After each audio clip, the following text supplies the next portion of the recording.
Bible చెప్తుంది, దేవుని కంటే సుఖానుభవం ఎక్కువగా ప్రేమించేవారు, దేవుని కంటే ధనాన్ని ఎక్కువ ప్రేమిస్తున్నావు. ఈ రోజున ప్రభు కొరకు బ్రతుకు, ప్రభు కొరకు సంపాదించు. నిన్ను సృష్టించినటువంటి సృష్టికర్తను తెలుసుకో. ఈ రోజున హృదయం నిండిన దాన్ని బట్టి నోరు మాట్లాడునని రాయబడింది. నీ హృదయంలో ధనాపేక్ష అనేది తిష్ట వేసుకుంది, అదొక విగ్రహం అయిపోయింది.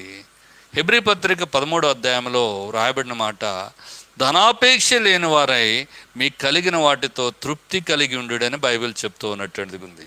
మీకేం కలిగి ఉన్నారో దాంతో తృప్తి కలిగి ఉండవలసినటువంటి వారు ఉన్నాము.